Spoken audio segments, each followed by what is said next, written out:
remember, Matubato and Las Cañas were taken in by Father Alejo, by Senator Trillanes and Senator De Lima. And these three persons are also involved directly in the BAWI scandal. Yes. Okay. You can see the connection. The connection. The pattern. And I was recruited to be a lawyer for BAWI. Okay. That alone. And the context of all this is the campaign or the war against. The controversy involves. Okay. Now, when you were asked to prepare that initial communication or complaint against the president, didn't you realize these things? Ilayo natin yung issue ni Bicoy.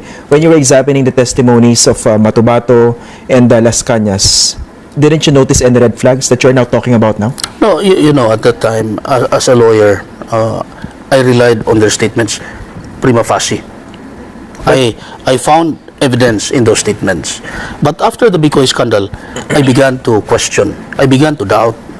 Because if they were able to do that with BAWI, it's also possible that they have done it for Las Cañas. Remember, Las Cañas appeared in the Senate not with me as the lawyer, but lawyers from FLAG. Yes. I was not a lawyer of Las Cañas. I became a lawyer for Las Cañas only after I came from the ICC. When Senator Trillanes asked me to defend him in the June murder case in Davao. That was the first time I lawyered for Las Cañas. I also was not the lawyer of Matubato in the Senate. I became the lawyer of Matubato only when he was surrendered to the PNP-CIDG. Okay. Now and the statement of Matubato was not drafted by me. It was drafted by the staff of Senator De Lima. Yes. If they were able to come up with this all the lies about BAWI, then it is most likely possible that they lied also on Matubato and Las Cañas. But you have to prove that. I go back to the principle of falsus uno, falsus in omnibus. Falsity in one is falsity in all. That is why I am raising this serious question. I am raising question about the credibility and legitimacy of this communication. I came out in the public to say that I do not want this communication to go on. I want to withdraw it.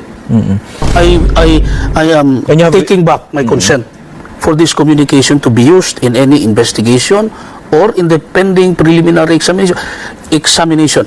I have the right to do it.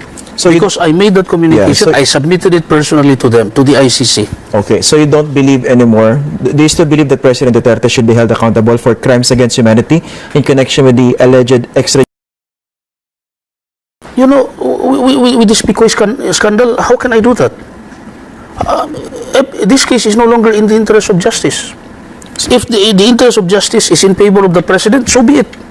I'm not here to defend or to oppose the president. I'm here for justice. But do you think he's guilty or not? It's not for me to say. No, based on your original communication and what you have realized afterward. No, to be honest, to be candid with you, the president can never be guilty under this situation. Because if they were able to do this in the BAWI scandal, then it's very likely that the same is also true in the ICC. Okay. Now, I'd like you to respond to this this observation, especially coming from Senator Trillanes also. Okay. That this move by yours to withdraw your ICC complaint was all about money. Pera lang talagang problema rito. You know, when I went to the ICC, Christian, I was accused of receiving 100 million pesos. My God, where is that money? I would have become rich. I lawyered for Las Cañas. I worked for his foreign asylum. I don't want to mention the country where he is now. I personally accompanied him. I worked for his case in Davao. I submitted that communication in the ICC. Did I ask for money for that? No way. I never asked for money. I went to the ICC. I was only given 30,000 pesos pocket money by Senator Trillanes, which he did not deny. Yeah, he admitted yesterday. Now, in the case of Matubato, I never asked for any payment for the cases of Matubato in Davao. It was Father Alejo, who is the operator of Senator Trillanes and Senator De Lima and the LP-led opposition, who told me to make a billing. And so I made a billing covering the period from October to November 15, 2016. But I was told by them that wala namang usapan sa bayad.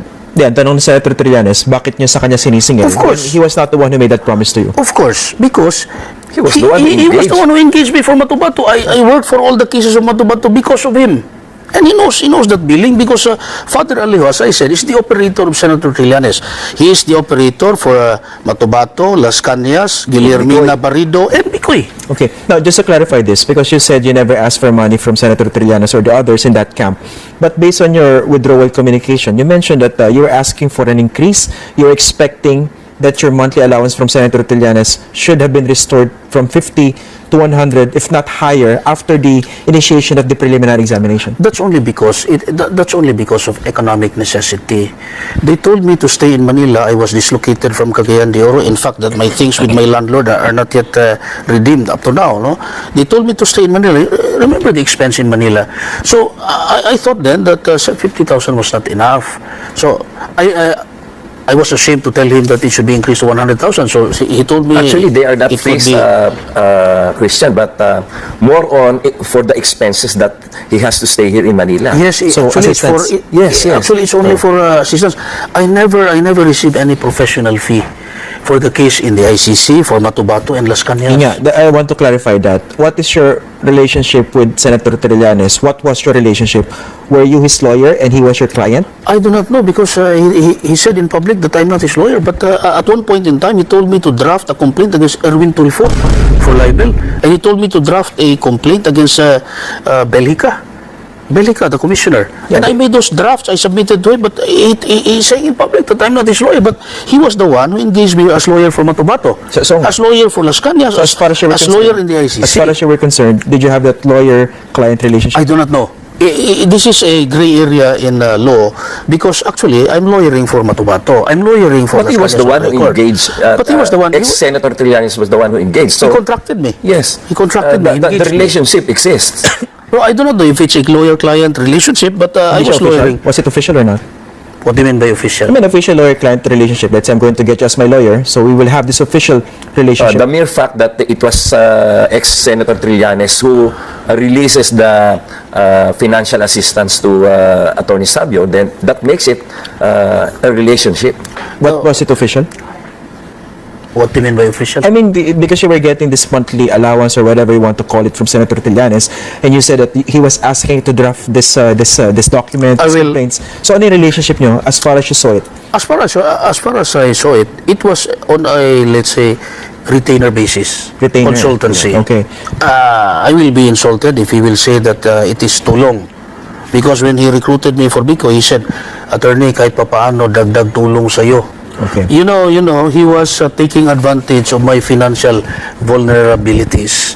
He knew that I was having a hard time financially, and he wanted to take undue advantage of that. He wanted to take me for Bicoy by offering me a pittance, because he knew that I would probably take it because I was hard up financially. Okay. Now, I was clarifying your relationship because yesterday during our interview, he said that you have to make up your mind whether the relationship was official because this might get you into trouble.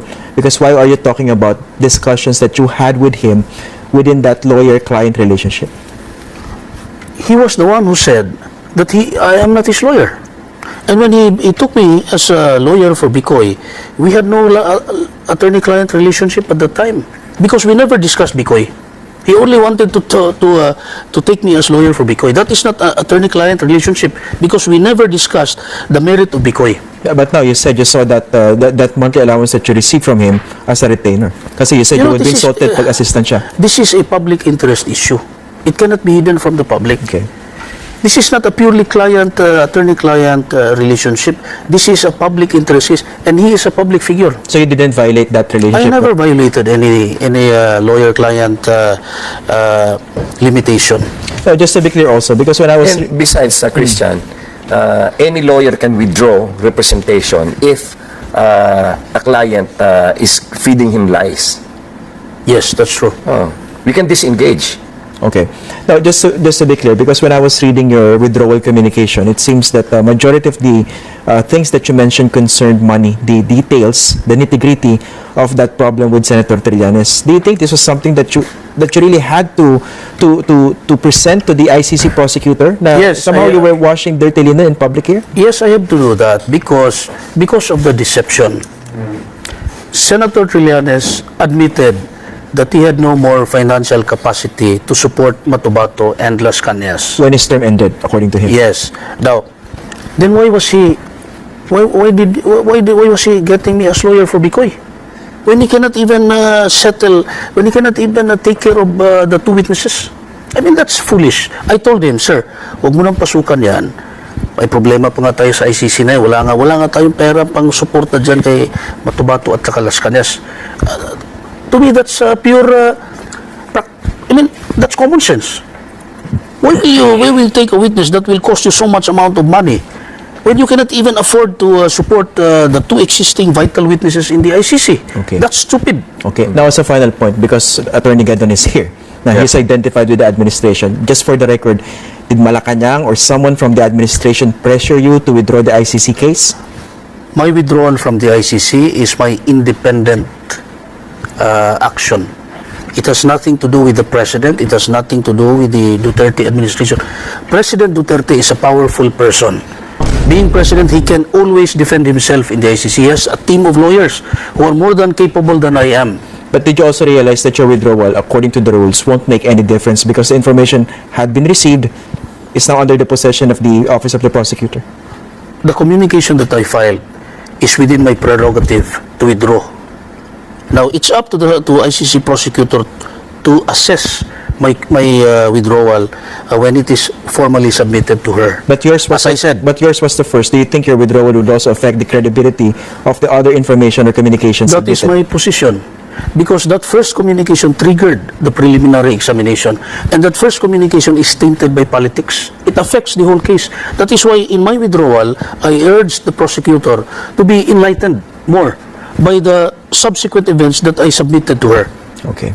That the case in the ICC is nothing but a political ploy. It is not in the interest of justice, and therefore it should not proceed to investigation. There is no reasonable basis for any preliminary investigation at all, and it should be dismissed. Okay. Attorney Jude Sabio and Attorney Larry